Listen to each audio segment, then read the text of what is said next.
canal Tudo em Ciência. A gente está na série Penso, Logo Resisto, em apoio do programa de pós-graduação em Políticas Públicas na nona Jornada Internacional de Políticas Públicas, e que estamos trazendo os principais conferencistas, palestrantes, personalidades que têm transitado na jornada para debater um pouco a pauta do que tem sido esta jornada. Conversamos agora com Antônio Gonçalves Filho, ele que é professor de Medicina da Universidade Federal do Maranhão e hoje é o presidente nacional do ANDES, o Sindicato Nacional dos Docentes de Ensino Superior.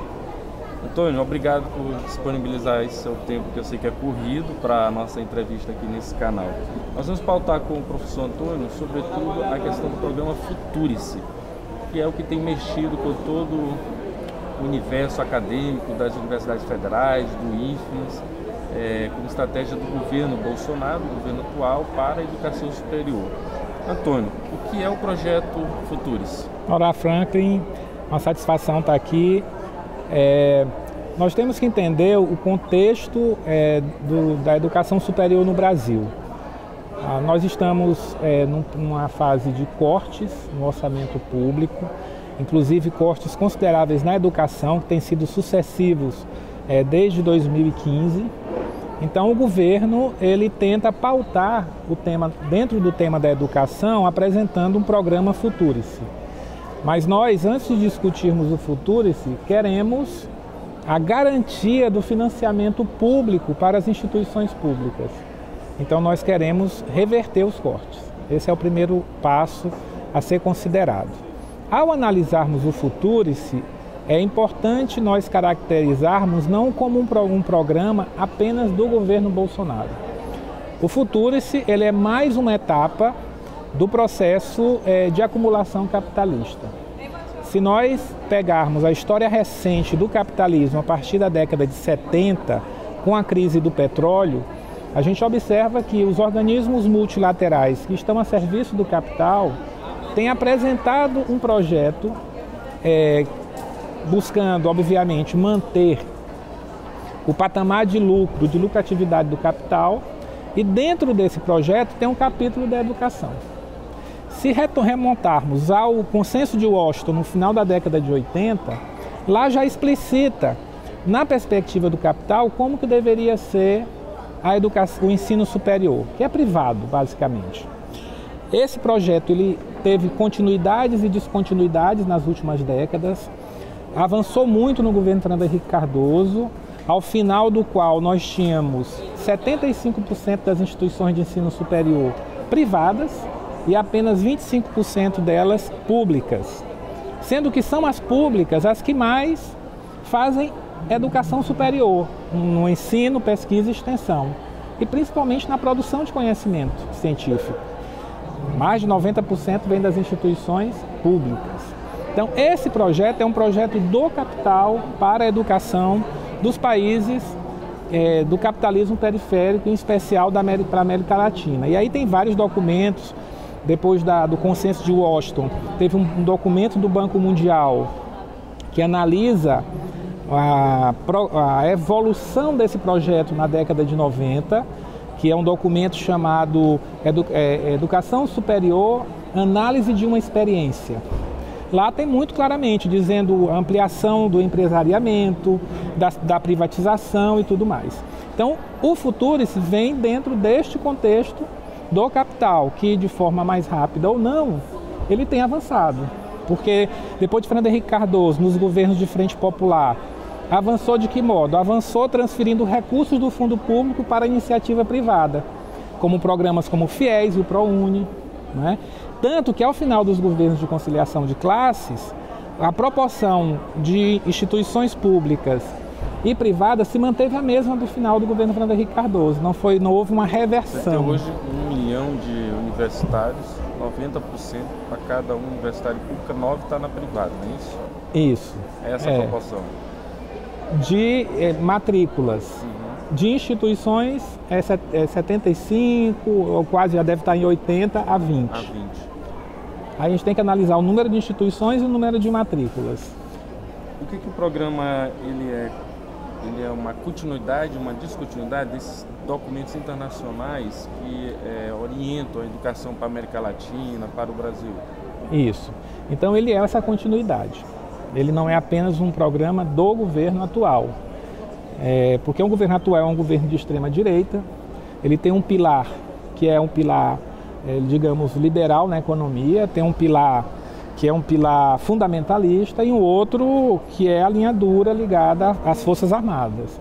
Então, dentro desse arcabouço que dá sustentação ao governo Bolsonaro, o projeto Capital tem conseguido avançar. Por quê?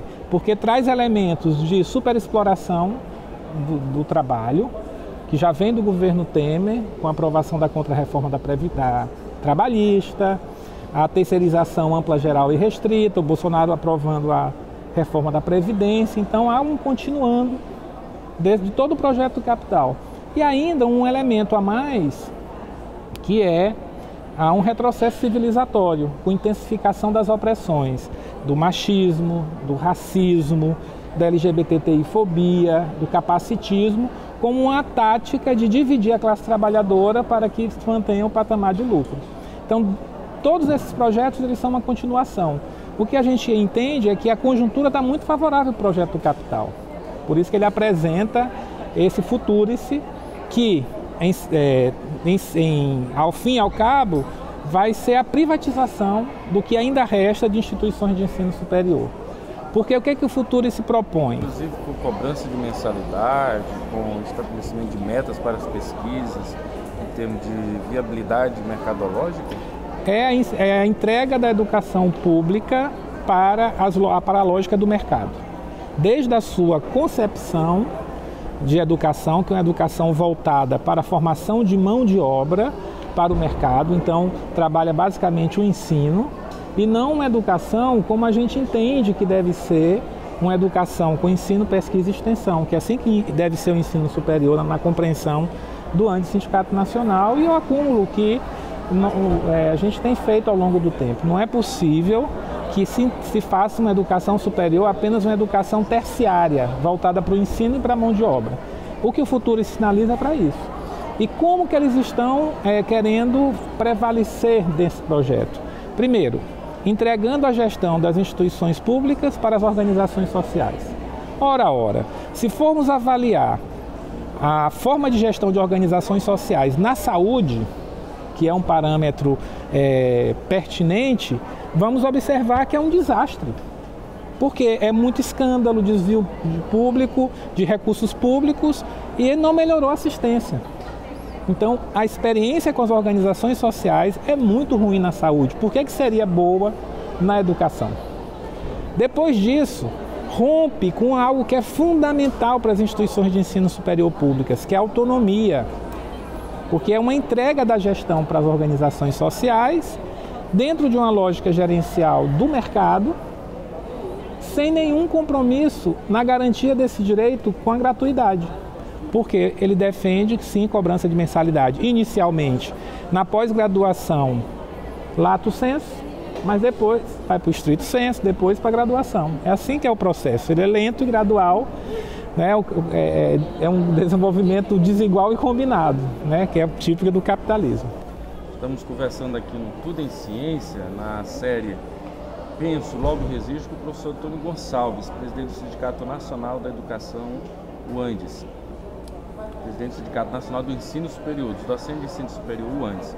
Professor Antônio, então não há nada de positivo no Futurice? Como derrotá-lo? O que fazer diante dele? Então, se puder dizer algo de positivo do Futurice, é que ele é um projeto tão danoso para a classe trabalhadora que ele está sendo capaz de proporcionar a unidade da classe para lutar contra ele, né? As jornadas da educação parece que sensibilizam a nossa sociedade. 30 de maio, 15 de Sim.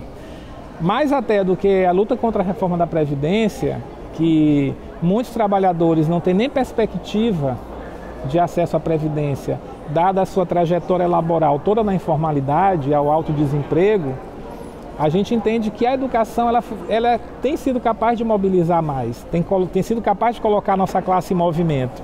E coloca a classe trabalhadora em movimento porque o trabalhador tem a compreensão da importância que é a educação para a sociedade. Então, no 15 de maio, a gente conseguiu encher as ruas, 30 de maio, 13 de agosto.